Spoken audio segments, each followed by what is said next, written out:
I've realized watching the Clone Wars, the TV show, actually it kind of bugs me as I'm watching the Clone Wars, the TV show.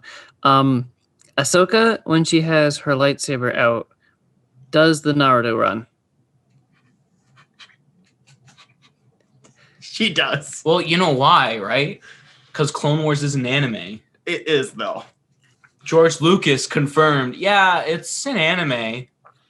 So my final takeaway from this thought is, why the frig during the raid on Area 51 time of Reddit, that era, didn't we see Ahsoka doing the Naruto run to Area 51? I bet I could find it. There's definitely one. There's got to be one, but it wasn't popular. And back at a better time, right before the world started going to hell. Actually, that was before a child got stuck with a gorilla. Harambe got shot. I mean, that's where it started. That is where the timeline diverted, but like that, the newest fork is when we went into Area 51 and we unleashed something very bad, clearly. We didn't even make it into Area 51, though. Yeah, we did.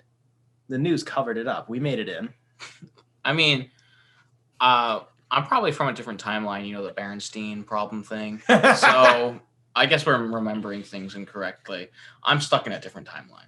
Why buy a comic that might cost more than a dime? Come meet the brothers who are here to waste your time. A conversation for another day. Welcome back to the Dime Comic Bros podcast with your friends speaking to you because you have no friends. So we're here to talk to you about comics. Maybe you're not supposed to insult the audience. That's what I'm here for. You guys. Fair enough. Thank you for tuning in. We're going to go on with the news. Spencer. Oh, okay. It's a really, really light news week. I'm pretty disappointed, but it's kind of nice to not have 50 things at the same time. It is very nice because then I don't have to sit here while you drone on about like the first topic for 12 paragraphs. Fair. So usually we don't cover the day-to-day comic news, but something kind of big. Death Metal finally wrapped up with issue number 7, and DC Future State started on the same day. This past DC, I believe it's Tuesday, whenever their comics come out. Death Metal only lasted 7 issues. 7 primary issues, and then you have all the spin-offs and the ancillary books. It's 7 primaries in the main series. Okay, I understand what you mean now. Yeah. Insert sad metal noises here. Future State started, and it's apparently already pretty much sold out everywhere. They have to go into a second publishing already. Wow. So that's cool. And then Doctor Strange in the Multiverse of Madness is on a temporary hold for COVID reasons. I saw that. Apparently somebody probably got diagnosed and they'll be back in like a month. Yeah, probably. That's literally all the news. There's nothing. It was a very dead week, and I'm kind of happy about it. I'm fine with that, because then we could probably go on to what we've been consuming. Colin, what have you been consuming? Okay, so I forgot to talk about this last week. I started and finished the Harley Quinn show, the cartoon one. Both seasons? Yeah. Nice. Within like a weekend. And I watched it while I was wrapping presents and such. Aww. And Jacob, you had a very bad review of that show, I think, because I don't think it's anything like Archer, except for it's like it doesn't take itself seriously, except for when it's conversations between characters personally, like how Harley Quinn is about the Joker and how Poison Ivy is with Kite Man and Harley Quinn. Hell yeah. I love that show, actually. It's not a show that really does anything important other than just have Harley Quinn as the main antagonist of the whole DC universe in that universe, at least. And I thought they did very well. It took itself seriously, and then it didn't take itself seriously. I love how they wrote Clayface as not a serious character, but like fully engulfed in being, I'm still an actor. He's a little bit retarded. Yeah, and I loved that. And King Shark was probably my favorite character. Wow. King Shark was awesome. I loved King Shark. Okay.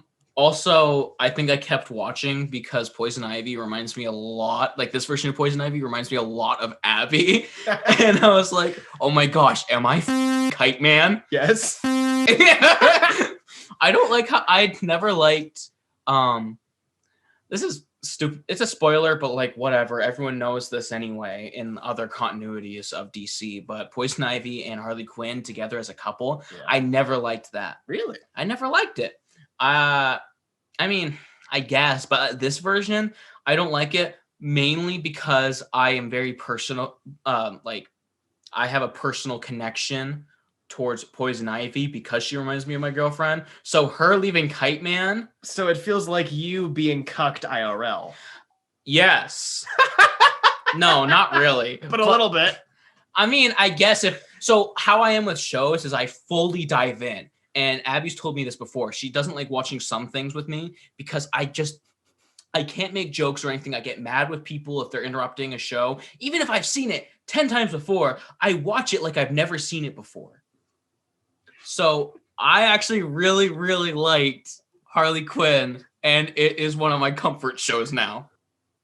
Acceptable answer. Yes. Excuse me for not seeing Poison Ivy as your girlfriend when I watched it. So much like her, so much. Just like Plant Lady, and like, I have a problem with people, but not with you, because I love you, Kite Man. Hell yeah. Jacob, what have you been up to? Oof. I'm going to start loud and heavy. Ooh. I ingested almost all of Metal. Yeah! Damn.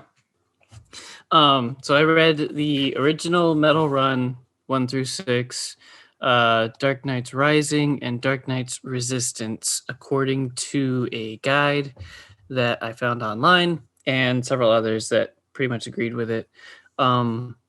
Because, all right, so right up front, I'm going to give it 4 out of 5 stars. It would have been 5, but you have to follow the story across these 3 books, and it's out of order and confusing and frustrating, and it's not easy when it should have been. It should have been. I really hate having to jump to other books because you had the same review about what was it, like X-Men or something? Because I was listening to a couple podcasts ago, and you were talking about like the same. You're like having the same problem about a story you were reading. It wasn't X-Men. X-Men was all in one book, and I read it like an actual freaking book. No, it bugged me having to like find each issue that I had to read next instead of having it in one book. But besides that, it is an amazing read. It was so good. Probably made better because I'm a metalhead and listen to a lot of metal, but I don't think you really have to listen to metal to appreciate this series. The original Metal run can't stand by itself. You have to read these other 2 books because, especially near the end, there are characters that come from out of left field, and I would have been confused about their appearance if I hadn't been reading the other stuff. Dark Knight's Rising, I kind of want to spoil a little bit, but not much. You find out in the first issue or 2 of Metal. The world is being taken over by different versions of the Batman, and they're all evil. So 7 evil variations of Batman. So the Dark Knight's Rising book is an issue per evil Batman variant. So that was pretty cool. And then the Resistance is kind of weird. It has the Teen Titans and the Suicide Squad and a bunch of those guys helping recover Gotham and like helping the main Justice League that's working over in Metal. So like Metal is just covering the Justice League pretty much, and then the Resistance is covering the Suicide Squad and all those like B-team guys that are doing other work against other big characters. So it really fills in the plot holes of Metal very, very well. Jacob, you had a note, something you screen capped and sent to us, which I think was the best response to the reaction of where the hell is this coming from, or what's this in reference to? Just being devil horns. That's great. Yeah, Just the rock fist. it is very metal. Just get over it. I'll have to read it. Yes, I will lend you my books once I'm done. Please. It is quite the epic. I Epic. enjoyed it. I've got 2 other books to read: the Tales of the Dark Universe and The Batman Who Laughs. And then in April, I will have Heavy Metal. Nice. It's good you will have read Doomsday Cock because that's also relevant. Yay. So I read The Book Tour, which I lent from Colin from last Nice. week, written and illustrated by Andy Watson. Basically everything you said I agree with. Isn't it good though? I really, really enjoy it's depressing, Yes. honestly. It is very black comedy. It is But it didn't make me feel depressed while reading. No, exactly. It's somehow a comfort read, but it also Yes. makes you feel very lonely because to illustrate how that happens, a lot of the primary driving force of that is the fact that the character is like constantly being rejected and turned away, and people are just acting really weird around him. Uh-huh. And he's constantly walking around streets like at night by himself just because he gets shuffled around so much because of the plot. Because of the book tour. Right. There's just so much room to breathe, and it's just Yeah. And if you compare the amount, like you could probably cut the book in half if you make the walking sections shorter. But if you take the percentage of dialogue sections and then compare that to the amount of walking around and no dialogue, Mm-hmm. it's very high, just chilling on like European streets. Yeah. And it conveys without color or lighting at all. Yeah. It conveys a very lonely world, but it's not Lonely. entirely hopeless. Like it's not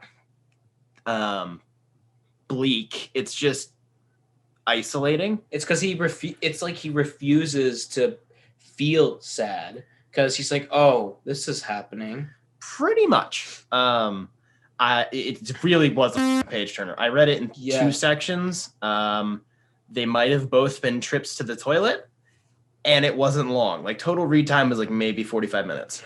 It's so good though. It was really good. Time passed differently. I enjoyed reading it. I liked how vague it was for the most part. Mm-hmm. Not just the ending, although that ending. Right. Now I want to reread it so I can figure out what's going on. Me too. I want to know if there is an answer in there that you can find, or if it's just pulling my leg. It's probably just pulling my leg. It's probably just supposed to be anticlimactic. I have theories, but I don't really think it's supposed to be theorized about. I don't really think so either, but like I love that book, and it's so weird because it gives me, like you said, it was like it's lonely in how it is presented, but I don't feel lonely reading it. I feel at home, like I feel a connection, like that's like it's like I'm just living my life. Yeah, so it's simultaneously about a lot of the fears and struggles of artists of different sorts, but also is just very translatable across the board. Yes. Like you can switch out what he's doing for a lot of different things, and it's just rejection. And he's just like, all the time, you know, trying to love his wife, trying to love his son. And just nothing's really working. Mm-hmm. And just trying to be nice to people. And the book ends on a low note, and it's like, and we're done. Oh. Anyways, I'm going to go buy a copy at some point. It's on my list. I need it. Much like. It is so good. Jacob, I think, would actually like it. Yeah, you would like it. Wow. It's not really a deep meaning book. It's kind of like straight up. That's surprising. I don't like much. Yeah, strong recommend. I have no gripes with it. I found it interesting because the writer is normally someone who does like children's books. Yeah. So it's a very it's one of those things where it's like an old school family movie. It is family friendly, but like it's not just for kids. Mm-hmm. Like there's definitely adult elements to it, but it's mostly alluded to. There isn't like a lot of anything gross or like stupidly serious in it. Because it's approached in a ironically comical sort of fashion. Yeah. But it still feels like it's very much so written for adults because kids, like the theming will just go over their heads. Yep. Anywho, Colin. So I finished reading Joker Killer Smile, and I don't like it at all. Please do elaborate. So while reading it, it felt watching our main character, our protagonist, turned antagonist. I forget his name, but he was the psychologist for Joker. Like every other psychologist, he thinks he could help. He thinks he could understand Joker and find his little find the little minions in his brain so he can help other guys that are potentially going to be like the Joker. Like the And, yellow characters that are dressed in denim, those minions? Oh, Like the yes. yellow- Of course. I don't know. He felt super cringy to me in how he thought that he could actually do anything. And then I saw the turns coming. I could see that, oh, he's going to go Wait, insane. The You're Joker not gonna turn- don't spoil it for me. Oh, I'm pretty sure I already did that. yeah, I'm pretty It's- sure. You can tell where all the turns are. You in the can story. tell it's bad. It's like bad in that way where it's like, oh, Joker turned another guy insane. Do. Joker's done that before. What's so special about this guy? And the ending, I mean, I like the Batman part of the That's ending. what I was gonna say. Is how did you like the one shot that was included? That was the other side of that equation. I thought that was actually interesting. Like I was like, okay, and then I was like, well, what the? There's a sequel, right? I don't think so. Okay, me. That's so stupid. I don't like what the so dumb. And it's just a dude that's like, hey, Joker turned a guy insane again. Oh, guess what? And the guy who turned insane put on clown makeup and is going to try to kill his wife for stealing his son. It's not like we've seen it a lot, but we hear it all the time, right? And it's not like we see it in person or anything, or like from the first person. Yeah. But it's like, I don't care. I do not care. But if you're showing me some weird child trauma to do with Bruce before his parents dies, and somehow it's linked with the Joker, yeah, because that's what the last issue was. I'm like, yeah, that's way better, miles better than what we got for the whole thing. How did you like the art? Meh. I mean, actually, I liked how they draw Batman, and I like some parts of it. But at the same time, I don't like how they drew our main antagonist, and also Joker looked way too human to me. I mean, that's the point, but like, I personally don't like Joker looking like a human. So feels have you like- read Harleen then? I haven't read Harleen. He hasn't. It's another thing. That's next on my list of books I need to lend him because I do think you're gonna like that. I might like that. I think you will. It It was my favorite book of last year. You better like it. I don't like Joker Killer Smile at all. I give it like not even a 1 out of 10. See, I did like it, but I understand everything you just said. It's just a matter of those things don't bug me as much. I'm just bored of that. I'm just like, wow, I feel like I just wasted my time. Which is ironic because it only takes like 30 minutes to read. But it took you a month. It took me a month because ADHD. All right. That would be ADFHD. Can we clip that out and use that like all the time? Because that's a really good thing to have on hand during the editing process whenever we go off and just do something dumb. Which part? D. ADHD. We can turn that Got into it. its own end segment. Here are all the weird rabbit trails we went on. Jacob, what have you been up to? So last week I read Blade, the Vampire Hunter. This week I read Morbius, the Living Vampire. Oh, somebody's on a vampire kick. Nah, I was just trying to find short runs because work has been busy. Anyway, this is the 2019 run written by Vida Ayala. I hope I said that right. I have all the credits here, but I'm not going to read all these names because I don't know how to pronounce half of them. Yeah. Anyway, kind of interesting story. It starts you off in the middle and then fills in all the blanks. It's kind of how the story is written, and I can live with it. It explains who Morbius is, what his story arc is. How do they describe it in Dungeons and Dragons? What's your drive? What's your tragedy? I don't know. Anyway, Motivation. motivation. Thank you. They explain his motivations. The first issue was a little bit rough, and then from then on, Spider-Man is in it, and that brought the series way up.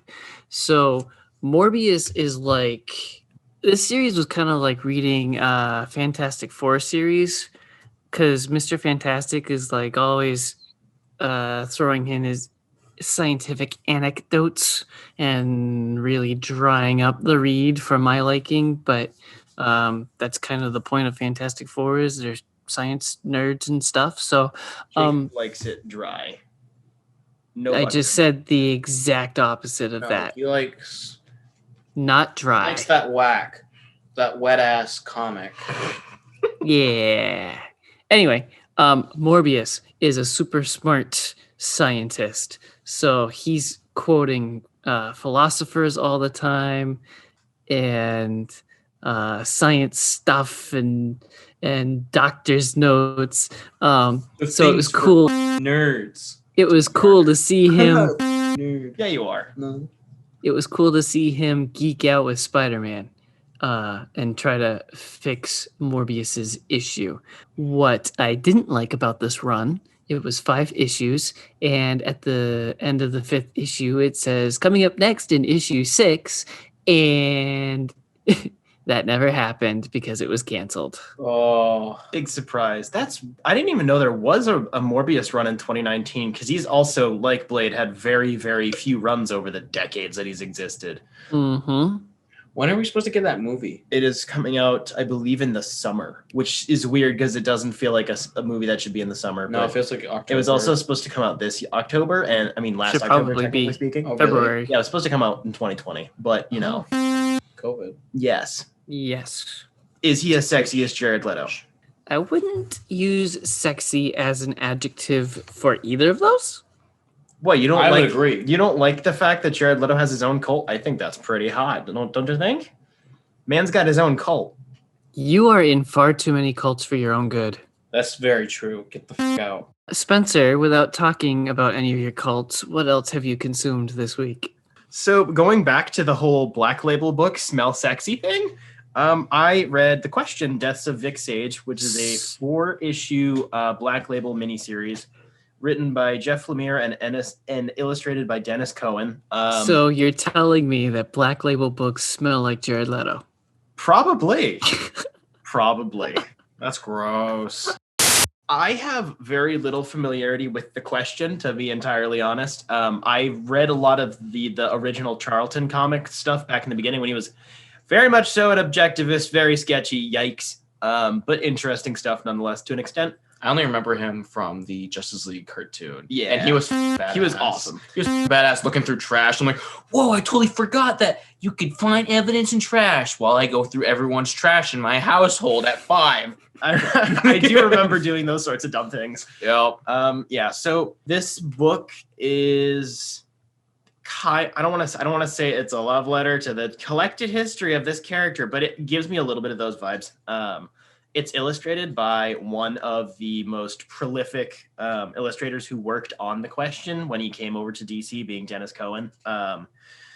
I don't really like the art very much. It's not bad.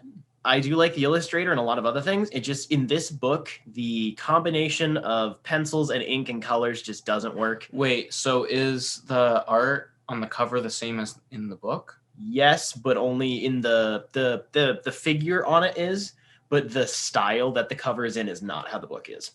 I hate when that happens. Yeah. So I do like the detail. The faces are pretty detailed and emotive. For the most part, I think the somewhat pencil sketch style does work, but the ink is very thin and uniform. It's there's been I don't want to say a conspiracy, but there's been a thing lately with DC and having kind of skimping out on inking. There's been some stuff going around on forum boards and stuff, and it feels like this book was one of the ones that kind of got the butt end of that. The inking, not to throw the inker under the bus, but it felt very, very lazy and just there. And then that in combination with a very bright, more like vibrant color palette did not fit the tone or B, the character, in my opinion. Let's take the... What do you mean by the lines, though? The lines I thought were good, but when were the lines unfinished? No, Like there are spaces in between them? No, I mean the line work I have no issues with, but it gets deteriorated when the inking is done poorly. The inking is literally just put like it's like when you sketch something in pencil, Yeah. and then you put pen over it. Uh-huh. That's it. That's literally it. There's like no erasing of the sketching. There is, like, it's all been covered in the ink. It's hard to describe. It just doesn't. I'll have to look at it. It's interesting. Like, it's a style in a lot of other books I've seen work well, but in this, it feels wrong. Take the color that you see. Like, a lot of people have seen the question from Justice League Unlimited. Yep. Take that exact color palette, exactly how vibrant that is. Oh. And that's all of it. Oh. It's weird. For a character that is on the ground, detective man, a bit sketchy. It doesn't blend with the book at all. Okay. But on the flip side of that, there are sections that do not take place in modern day, and I think it works for those. I have mixed feelings on the art. Like I said, I like Dennis Cohen's work. It just, in this, it feels like maybe there wasn't enough time spent on it. There wasn't a lot of communication between the inker, penciler, and colorist. I'm not quite sure what was up with that. The story itself, I thought, was interesting. It didn't hook me or anything. I'm not going to spoil too much, but it's kind of, it takes the different versions of the question from the different continuities, and they kind of all make sense together. The question is... Kinda. I don't hate the idea. It just doesn't do it for me. And it might be because the art is very uniform throughout the different time periods, and it isn't very creative when it comes to non-physical things. I'm going to leave it there. It's fine. Like, it's not a bad book. It was written fairly competently. I thought the dialogue was solid, but that's really it. So to backtrack to the art, so I'll have to look at the book because I'm saying this without any knowledge of the book. But with line art, sometimes line art can look really shitty because you sketch something out and the sketch looks amazing, right? It's because of all the many lines in sketching. Your brain picks out the lines it likes and shows you those lines subconsciously, and that's what makes you like it. And when those lines aren't drawn over and they're erased and other lines drawn over, the art starts looking weird.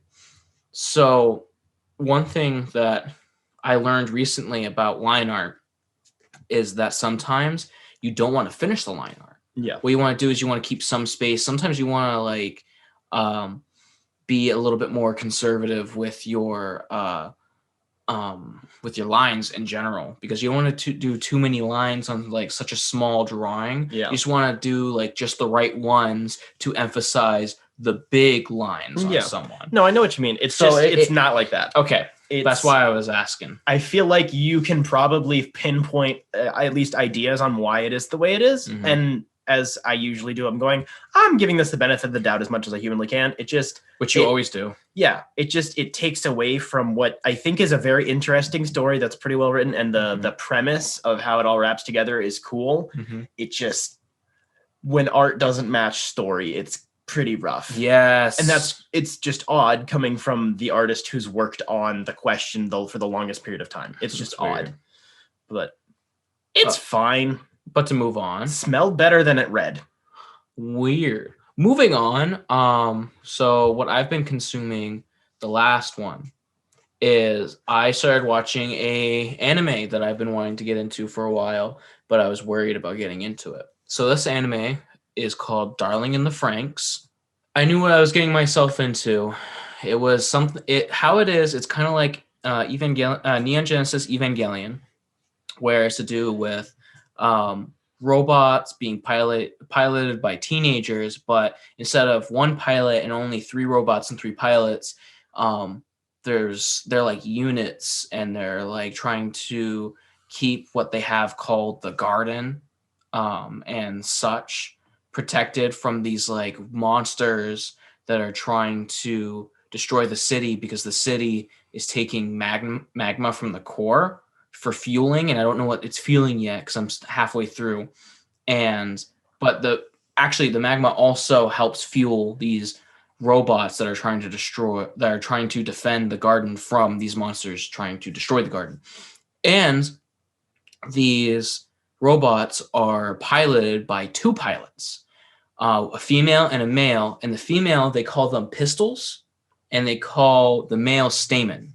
Why though? So how it's set up is there's a guy in the back and a woman in the front. This is very sexualized. Yikes. And basically it's a innuendo for sex and having sex with a partner and being compatible with a partner. So in that sense, it's really weird. And I didn't know that was going to happen. And I was like, okay, this is weird. And the woman is the girl is basically like laying forward, and on her hips, there's like these controls that come out from the body armor. And it's like, so she is the weapon, and she controls the robot, but the guy is helping steer her. I'm really uncomfortable with this premise. You didn't It's tell weird. us you watched hentai. You said it was anime. It's anime. It's not hentai. I swear. This one is quite horny in that aspect, but any other aspect, it's not really, other than the usual anime perviness, which depending on what you've seen and comparing that with what I've seen, anime perviness isn't that bad. But moving on, I really enjoy the relationships between characters, and it's ultimately talking about humanity, because one of the pistols is half human, half one of these monsters that they're killing. Oh, so it's bestiality. No, off. Yes, it's bestiality. She basically is she is called the partner killer because she's killed 3 of her partners. Because they're not just controlling the mechs, they are like linked to the mechs. Interlinked. Yes, they're interlinked. And so she killed 3 of her partners because she consumed the human in them, because she wants to become more human. So she's fully human, except for she has like these little red horns that come out. And so far I'm almost done. I started like yesterday, and I bought and there's 4 Blu-ray discs altogether.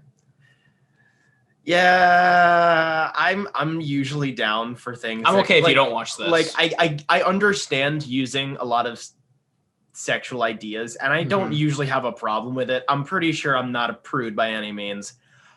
But that's just like yikes. Maybe it's just the way you're describing it, but like how you say it is I feel like it's way worse than how it actually is compared to a lot of anime that I refuse to watch.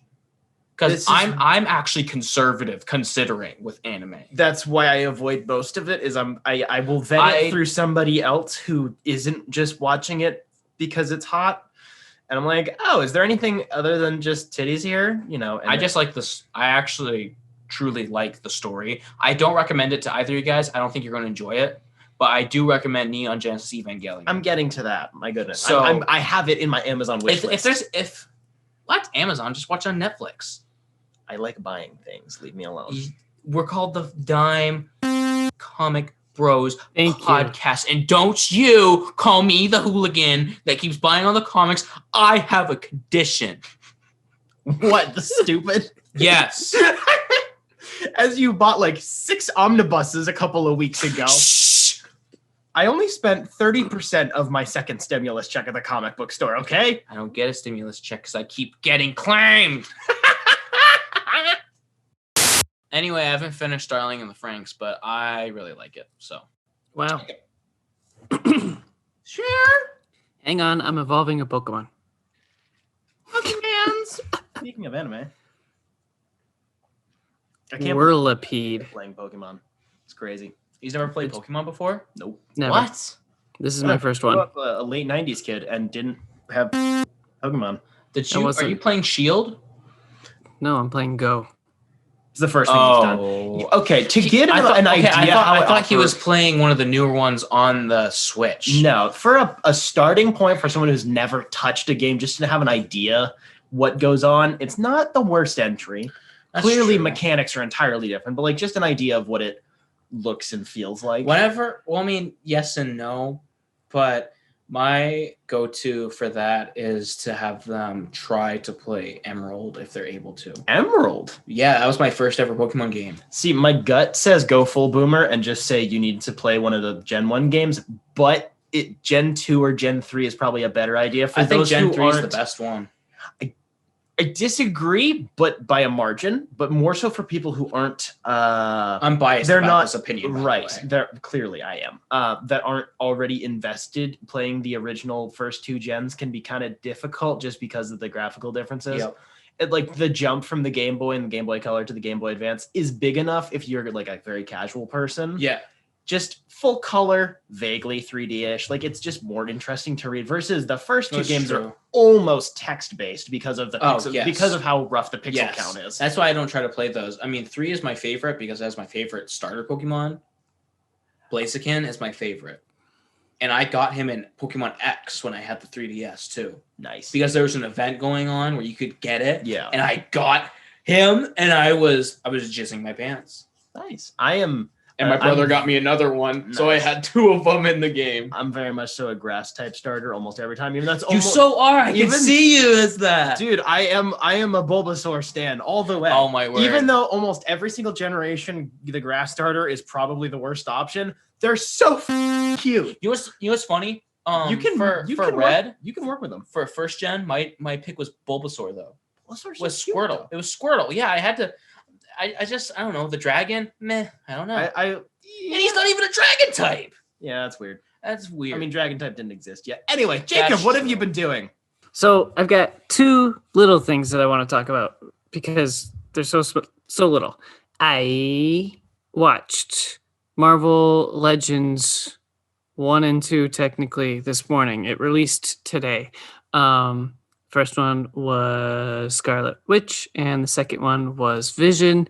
I'm a little confused about why they made it a separate thing, why they made it Marvel Legends on Disney Plus. It's basically what we thought it would be. It's just a little teaser or refresher course of what's happened to the characters to try to catch you up so that you can watch their new show that's coming out next week. Like, it just shows you all the old footage and that's it. Teases their show. So you guys are having a full-blown conversation psychically. I see your lips moving, but don't hear anything because you're trying to be polite. Yeah, Are Colin you sure didn't you're know not a what it married was we were couple? talking about, so I enlightened him, and then he was like, "Oh yeah, the show is coming," and I'm like, "Yeah, we're getting 2 episodes next week, and I think it's a total of 8 episodes. It might be 6. It's under 10. I know it's definitely under 10. See, we have these really fast conversations all the time. Am speed. Yep. So anyway, it was interesting to see a certain character highlighted through all of the movies, especially these 2. They didn't get the front and center very often in those movies. They kind of hid in the background or amongst the group. So it was really interesting to have them highlighted. But yeah, 13 minutes of teaser for WandaVision that comes out next week. My gut says that they are doing that so it's more watch time, like because it's a different thing, and you weren't necessarily watching it as a starter to the new shows or whatever, because they're going to do it for lots of different characters. So it's like it's a different thing, so you can get more watch time rather than have it as like an optional prologue to the series. That's what my head's thinking. Money wise, would make sense.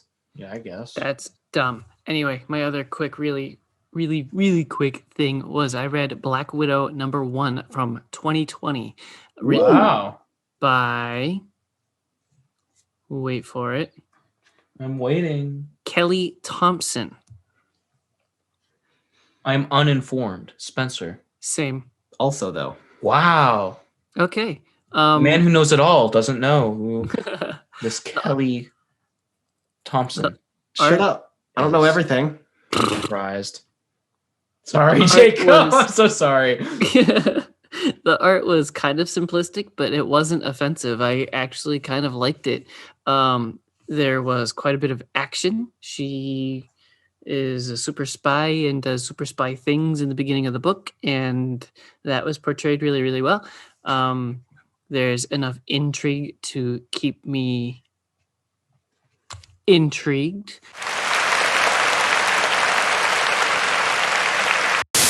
I think there's 3 out, but the numbers 2 and 3 aren't on Marvel's app yet. I'm sure there's a delay from paper to digital, so it would make sense, but I want more. Nice. That's good to hear because I never really cared to look into Black Widow. So far, the only comic I've been reading that's like has Black Widow is the Daredevil one that I started reading, and I'm so close to finishing, but I have not finished it. Nice. I never thought that I would like read a run just based on Black Widow, but I saw that it was 1 issue. I was like, sure, I'll give it a try, and I really like it. So that's awesome to hear. I really like that short period of time when her and Winter Soldier teamed up for their own series. Well, I remember reading that issue, actually. Yeah. I did kind of like that, but obviously that's not a solo series. I have read 0 Black Widow solo series. I would like to change that at some point. That's good to hear because I'm having a hard time caring about like DC and Marvel female superheroes because that Wonder Woman read that you've let me borrow, I am not liking it at all. Really? I'm having a hard time with this version of Wonder Woman. We're going to talk about that next week when you're done. I don't know if I can finish it. I really don't like her attitude. What do you mean? Please explain. I don't know. I just I had to skim through and I'm just like, this just feels weird because I have a hard time with Amazonians in general. And like some versions of Wonder Woman, I can see where they're trying to get into the right way of like Wonder Woman's supposed to be that character that's like, you need to stop being dicks to women, and then to the women that are dicks to guys, you need to stop being dicks to guys. Like that Wonder Woman's great, but like every time I see Wonder Woman, sometimes like in the New Frontier, it felt like remember that you didn't cartoon? Like her in the New Frontier? In the beginning, I didn't because I felt like she was being like, "Oh man," you know.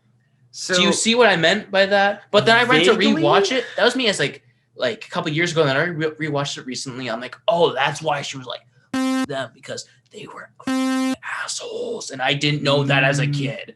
You might like Dead Earth then, which is weird because Dead Earth feels like if you don't, it's not a good intro to Wonder Woman. So just as a better understanding of what you're saying, so for anybody listening, he is speaking of Wonder Woman Earth 1 Volume 1. I thought that would be a decent starting point for you. It's really hard because it's a mostly self-contained story. So do you aside from the attitude part, you do not like the stories that are more focused on the demigod, the Amazonian stuff? Do you prefer Wonder Woman as the warrior, or do you prefer Wonder Woman the superhero? Do you like Diana Prince the person? I think when it comes to characters, I think I'm more about who they are rather than what they're doing. Do you know what I mean? Yeah. Like how I am with perfect example, 2 Batman, right? Christian Bale and Ben Affleck, both really good, right? I think Christian Bale is super cool in what he does, but that version of Batman seems bland to me. And Bruce Wayne, where Ben Affleck, Batman, there's so much trauma and past that we haven't seen and that is like coming out. There's just so much character in this Bruce Wayne and this Batman, and also he does really cool shit. I need to find you a good Wonder Woman book. This is my personal quest right now. I'm weird about reads. It's not just about art. It's really about the people, the characters. I'm really about character-based comics. It might be just because the Earth 1 books are the turn of the 2010s, like a little extra cynical and a little extra grounded just because. So it might... I don't think that's my thing. I don't think I can do that. That's what I'm saying, is that might be because Wonder Woman typically is further away from that area, just like in a similar way to Superman. even though I think she's a step closer to the cynical end than Superman is. Depends on the writer, obviously. Yeah, because there's sometimes where you write Superman where it's like you're just seeing Superman, you're not seeing Clark, and then you're just like not seeing Kal-El, and it's like I like the stories that are about I think Kal-El. we're just gonna go with Dead Earth. I think that's what I'm gonna have you try next then. I probably will have There, to. it's not. I don't want to say it's very internal focus because like it's not. She has different identity. She is just one. There is only one thing. Like sometimes it's like, well, you have the Wonder Woman bit, you have the Diana bit. Like it's just Wonder Woman and she's got memory loss. So like. Screw it. That's my Hail Mary right now. Okay. I gotta make you like Wonder Woman because the character's great and you like the character in lots of other things, but like the actual source material you don't, and I'm confused. Like, so I think my favorite Wonder Woman is like Justice League. Yes. Unlimited Wonder Woman. And also Gal Gadot Wonder Woman. He makes my head hurt. I make a lot of people's head. I back up Colin quite a bit. Like anything I've tried with Wonder Woman by herself, it's like all of the men are assholes, intentionally written that way so that she can be like, oh my gosh, men suck. I'm just going to punch them all. Like, it's all very intentional in its positioning, and it's annoying to read. It's not a realistic portrayal of life. Anybody of any gender can be an asshole, but they're not all like that. That's why I liked the newest Wonder Woman movie, is because our bad guy wasn't a bad guy, really. You're a bad guy, but that does not mean you're a bad guy. Interlinked. But yeah, that's why I liked Pedro Pascal's character, because he's not like a dick. He's just kind of like he's just a guy, a typical guy that wants a name for himself. What guy doesn't want a name for themselves? And then he turns it around and is like, okay, I forgot I love my son. Main topic? I didn't get to my third. I'm so sorry, honey. Thanks. I made you uncomfortable. That's not difficult to do. I went through a bunch of back issues and found the first issue of Ultimate Spider-Man, Ultimate X-Men, Ultimate Fantastic Four, The Ultimates, and The Ultimates 2. Oh my, that's a lot of Ultimate. Because the Ultimate imprint of Marvel, even though it came out roughly when I was born/infant, was still extremely impactful on I think most people can see the impact it had on the adaptations, especially at the time, and then when it got how it pushed main continuity in that somewhat more in line with like Andrew pop Garfield. Culture. Yes, that's another whole conversation. But like most people's default to start you on a Spider-Man run is Ultimate Spider-Man, even though it is really early 2000s. It's a bit tacky.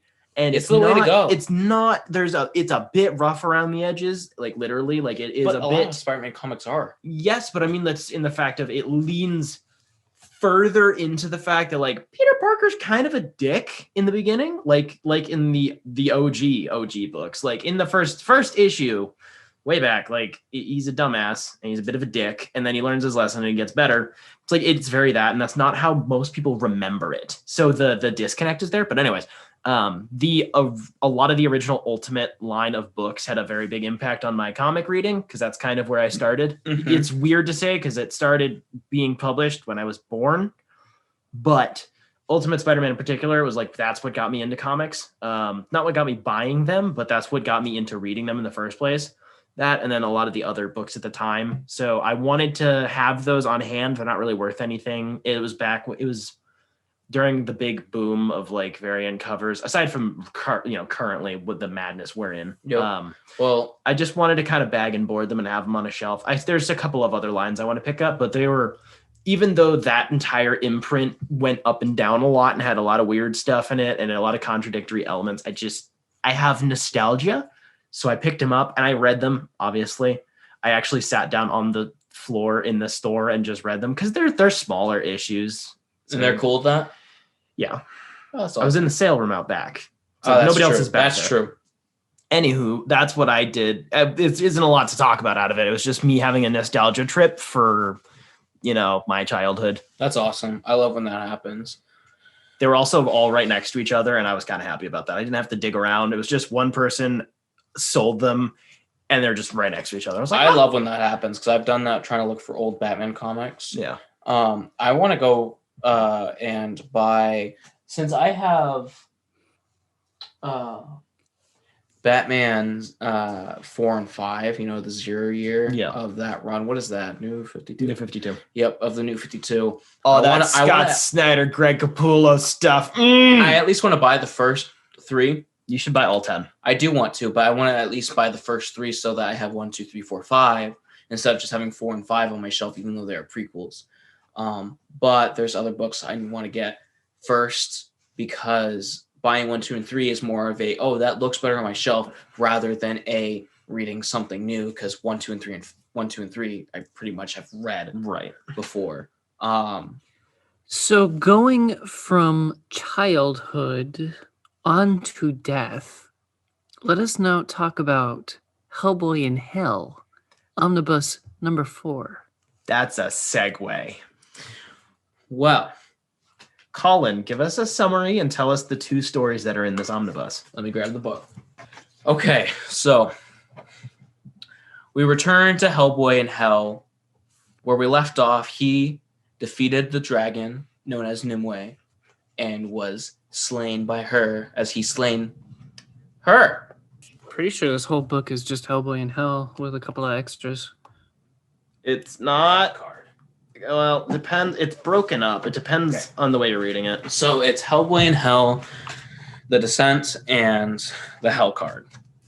So Hellboy is put into Hell and greeted in a Christmas Carol fashion with 3 demons helping him escape certain monsters that want to kill him. And so this book is basically just about a Hellboy roaming through hell and basically deciding without deciding himself that he's going to destroy the monarchy of hell. Basically killing his uncle, not basically, but he kills his uncle and eventually pretty much every other demon.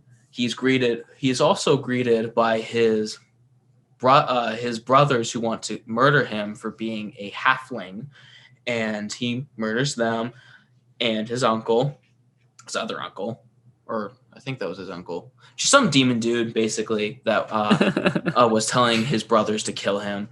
And but he's also greeted by these just creatures that we've seen in the past that we probably wouldn't remember because they're kind of just there. One was a demon that helped Hellboy in the 3rd book to know where Nimue was and asked him to remember him when he goes into hell. And one other masked phantom, basically, that has watched Hellboy through his career and just kept an eye on him. And eventually it just leads to Hellboy just settling down in a house in hell. I love this book so much. It's so good. As Colin's describing it, I'm just flipping through it. I read it this week, but the art I think is the most on point here than it has been out of the entire run. I think mostly on a color basis. I know I talked in Omnibus 3 has a lot of really good use of color and contrast between the different color choices. But for a book basically all being brown and red, and it's so vibrant, and then when it needs to be dark and depressing, it just is, but it doesn't feel like it's washed out or desaturated or like it just has a filter put on it, like nothing like that. It still is rich and good to look at, and the consistency, like panel to panel of quality, is just impeccable. Going off of that note, I really liked how Hellboy starts out a very bright, vibrant red and just gets darker and darker and basically ends up being a pale gray in color. Like, that's a good point. There's a couple of things in between where some life is revived, but it helps add to the feeling of descent. Yes, sir. You know what's funny? Something I noticed is that I found probably a reason why I do actually like anime so much is that some of Hellboy in Hell poses in certain ways that like Mike draws Hellboy or his characters is somewhat familiar in the way of anime, or at least A little. later 2000s anime style is. Yeah. Because it becomes simpler, everyone's a little bit more sloped. Kind of like how you remember there's two anime Batman Yes. cartoon like movies, but they're put into Batman Gotham Knight. Yeah. The two, actually no, most of them were anime. Anyway, the two that were very much like late 2000s anime, I love those so much. And that, and like how their body shaped are, is kind of like how Mike eventually brought his characters to, and his whole art style shift. I was actually going to try to bring it in that direction myself. This book feels nostalgic in a way, even though the book was written in turn of the decade-ish, like roughly 2010. By the time, the primary Hellboy run had finally ended after like freaking 20 years. But like potentially when he had started working on it, whether that would be the art or the writing or whatever, as you were kind of pointing towards, it feels like that wave of like new school kind of American anime that happened when we were kids. Yeah. You had that push. So you had like BTAS, which had some elements, and then that kind of came back but stronger in force in like the mid to late 2000s. Yep. Where we had Teen Titans, which was an anime. Yep. American anime. That was during a time where the Pokemon anime had a big resurgence as well. Like a lot of things like that were just part of the stuff that was around us when we were younger. This book evokes similar feelings, even though it was probably written afterwards by a decent margin. And I didn't read this book until like 2 years ago. And then most recently in like early 2020, when I properly got into it, like in depth as an adult, it still feels nostalgic. And I just really like that feeling it brings. I remember when I first wanted to start reading Hellboy, I asked you, how many are there? And you're like, dude, it's just so small. I mean, I know this and this about it. And then I start reading it. I'm like, I know way more than you do. And the funny thing, it's still there. Yes. I think actually one of my favorite things about Hellboy and Hell, like literature-wise, is the beginning. It gives you Hellboy, a brief history, the first page. And I just love it. I want to read it. On December 23rd, 1944, Hellboy appeared in a fireball in the ruins of a church near East Bromwich, England. In 1952, he was granted honorary human status by a special act of the United Nations and began working as a field agent for the Bureau for Paranormal Research and Defense. He quit the BPRD in 2001 and traveled to Africa, where he was abducted by mermaids. After several years lost at sea, he returned to England, fought some giants, fell in love, and learned that he was a direct descendant of King Arthur and therefore the rightful king of all Britain. Shortly thereafter, he fought a dragon and was killed. That's just it's just so good. I think Hellboy in Hell is my favorite with Hellboy literature, art, and just atmosphere all around. I feel like it's my favorite, and now I might change it to I feel like it's the best to describe Hellboy. I'm somewhere along there with you, but hot take man, please come in here with your hot take. This book still confuses the shit out of me. I love that. I really liked how he fought all of his family that is ruling hell. I didn't remember that from my first read. I really appreciated that this time. I still get confused about when he kills Satan, because he's confused about when he killed Satan, and I don't like they show it a couple of times and he's like, I don't remember that. But then like every single time I've missed the answer. It's like, I don't know. His sister was the snake in the room and basically mind controlled him to kill his uncle. So maybe it was the mind control that I missed as like, maybe that's implied or something. I don't know. Maybe I'm just thick. Oh, you're definitely thick. Wide boy Jesus right here.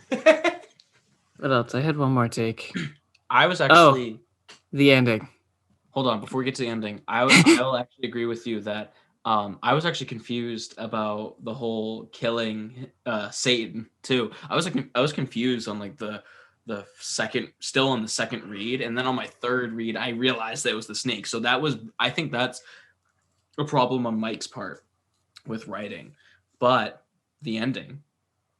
The three shapes. Colin, you should go off on this for a bit. Okay, so it's super simple. It's written right in the back of the book too. In the back of the book, there is a letter to his fans. Well, you gotta describe the ending first.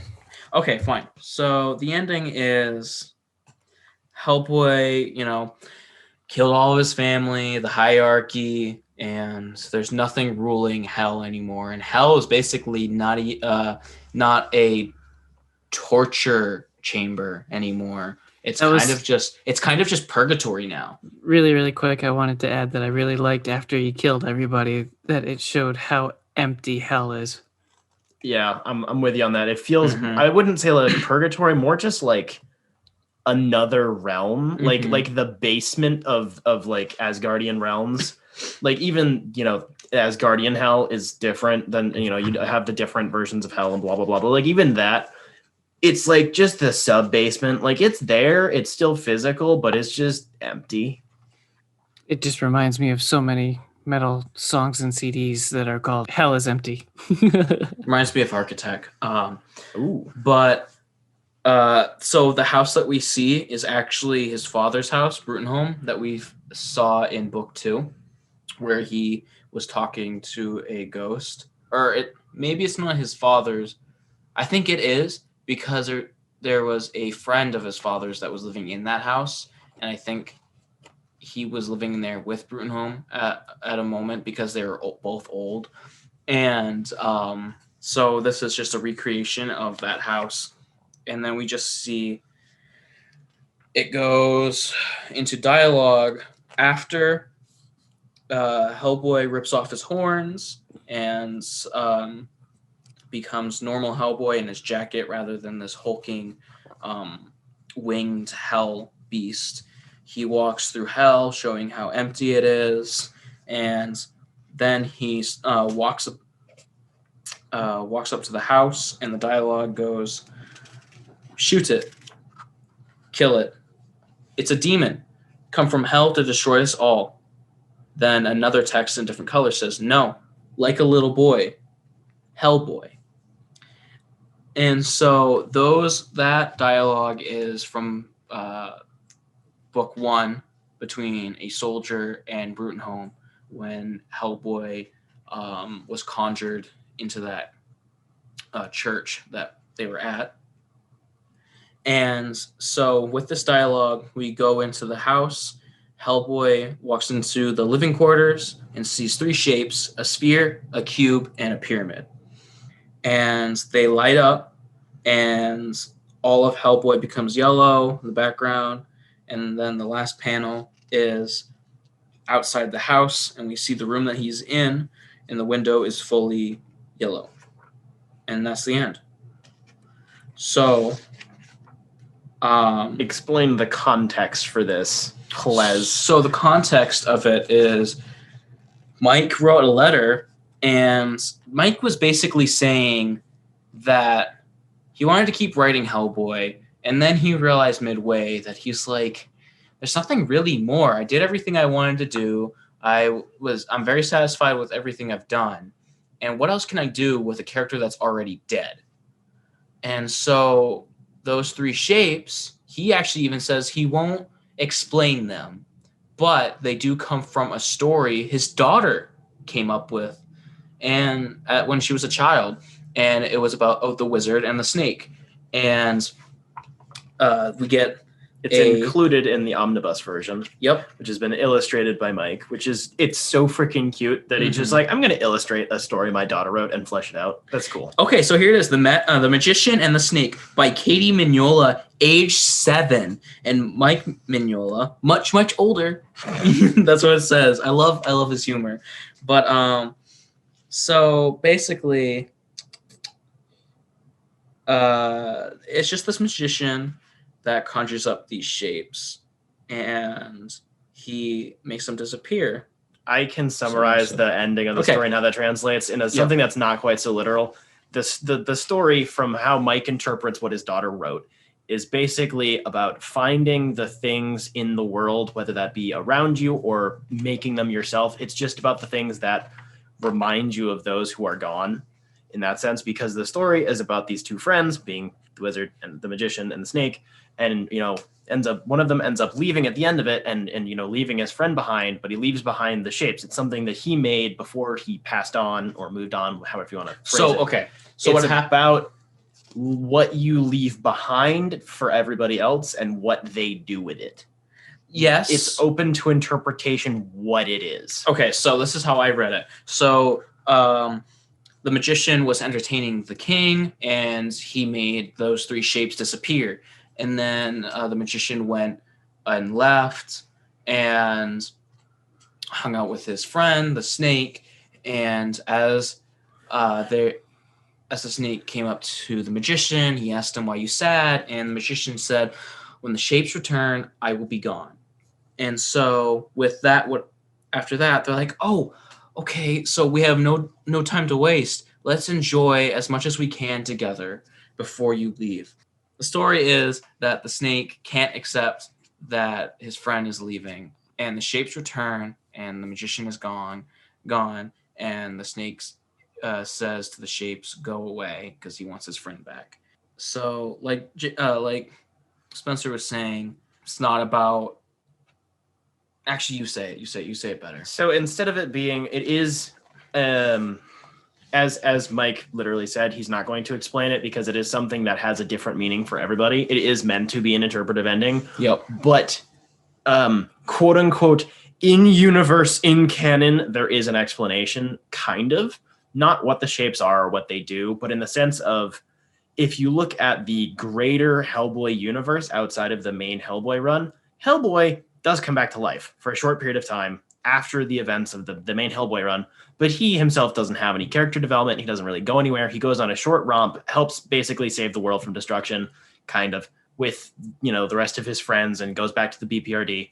And then he kind of just disappears again. And it's about the fact that, like, in his life, he was able to somehow, even though his life, like, went to the shitter because he kind of let it, and he ended up losing, like the hero loses at the end of this book.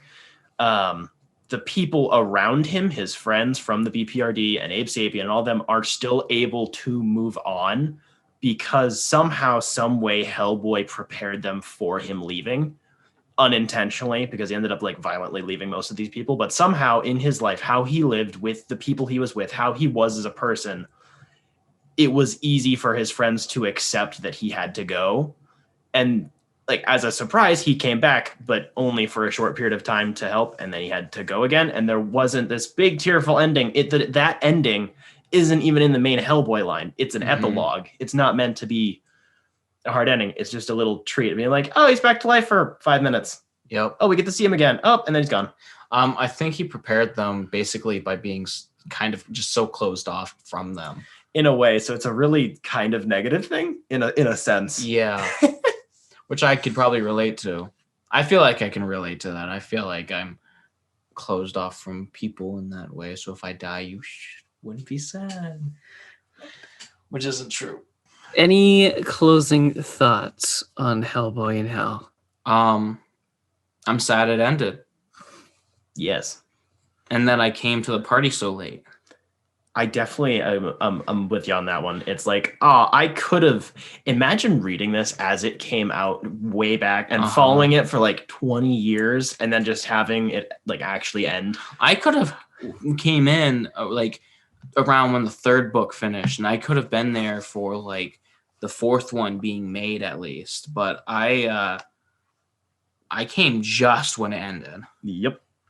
I think overall, while the story can be a bit divisive, obviously, just with the people in this room or metaphysically in this room, it can have a different impact for different people. And that may not be the ending everybody wanted, but I think art-wise, kind of is like, this is definitive Mike Mignola doing Hellboy. Like, there's nothing bad about this art in any way, shape, matter, form. You can't bloody critique this stuff. It's just Though he does not, he doesn't let it go unless if it's exactly the way he wanted it to be. This is God tier. even though I didn't quite follow every beat of this book, it's one of the few endings that I didn't understand that I was good with. Interesting. That's a good way to put it, because it is kind of like that. So the only other thing is that this is all I've read before. So the 2 short story collections I haven't touched yet. This will be a fresh read for me. nice. But that kind of sucks because one of those short stories is Hellboy getting married and his wife shows up in this book. And I kind of want the backstory on that when I'm reading this book. So I'm not going to talk about it. I'm just saying don't get your hopes up. Basically, I didn't like that story. but it kills the completionist in me. I only liked the ones drawn by Hellboy. I mean, oh my gosh, the ones drawn by Mike. We've discussed this. You're a purist. I am a Mike purist. You have problems. You're more of a Mike purist than Mike is. Yes, so that leads us on to what we're going to be talking about next week, which is the first short story omnibus.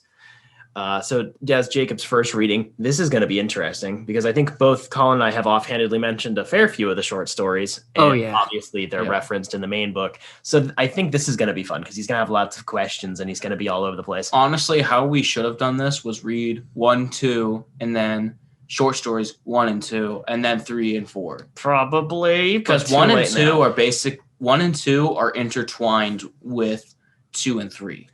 Yeah. You mean they're interlinked? Interlinked. He said it. It's the first time Jacob said it. Dude, we're peaking. This is great. So yeah, I think that's the end. So I will do the obligatory things where you have to hear my voice at the end of every podcast. So thank you for listening. Anybody who got this far, please tell us in the comments or send us an email or something what your favorite element of this omnibus is / what is your interpretation of the ending would be probably a good question. So thank you to our patron Business Casual, as we say every week. Thanks for your support. We cannot thank you enough, and that is why we say it every week. Yes, your ongoing support is greatly appreciated. Thank you. Yeah, so that leads me on to the fact that we have a Patreon. You should usually go with that one first, but I'm really lazy with my segues. So if anybody wants to check out our Patreon, we are on Patreon at patreon.com/dimecomicbros. How many times can I say it in a sentence? I can get like 5 more in next time. We have a lot of different tiers with different pieces of art from Colin, some sketches, commissioned work. You can vote on topics, get your name shouted out, and you can put in all sorts of weird, funky names. So that's cool. And I'm feeling motivated and inspired recently with art, so there might be some things up soon. Yes. And you also get continual stickers. So anytime we have a new sticker design, which we will be getting another one shortly, you will be getting, as long as you are still a patron, you are getting mailed updated stickers. So that's neat. See, that's more than even the members get. I'm out here in the Arctic Circle, and I've gotten my first 2 stickers, and that's it. Not that. So it pays to be a Patreon. It does. It pays to keep the lights on. Feel free to follow us on social media. We're on Facebook, Twitter, and Instagram. Send us DMs, just not dick pics. Or please dick pics. You know what? Why not? Please don't. Send us an email at dimecomicbros@gmail.com. If you have any questions, concerns, topic, discussion ideas, anything, dank memes, complaints. I had a dank meme today that I sent to the group chat, and I was told I am not allowed to talk about it or Nope. like it Nope. or anything. Nope. And this is the real end. Bye.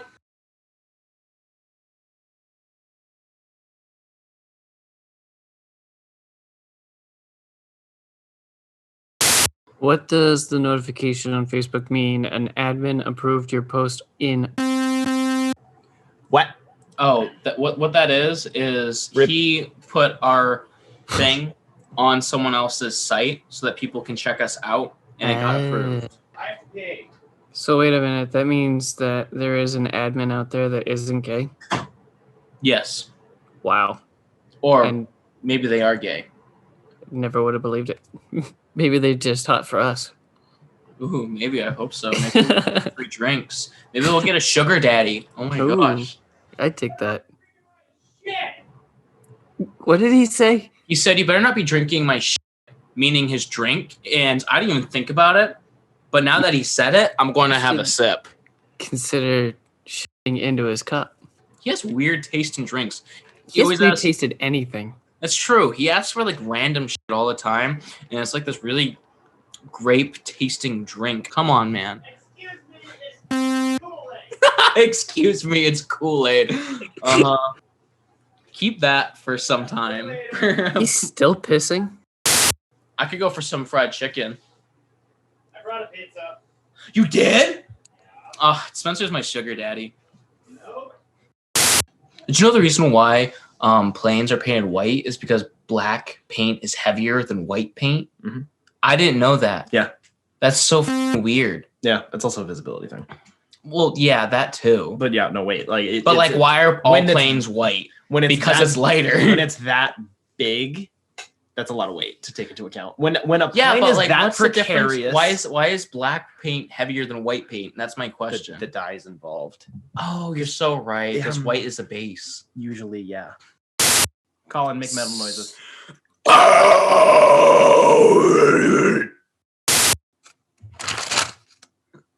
Well, that's a good paper noise. Love it. While he's doing that, speaking of paper, something I noticed, DC Black Label books smell different than normal DC books, and I sound insane, but it's true, and I kind of like it.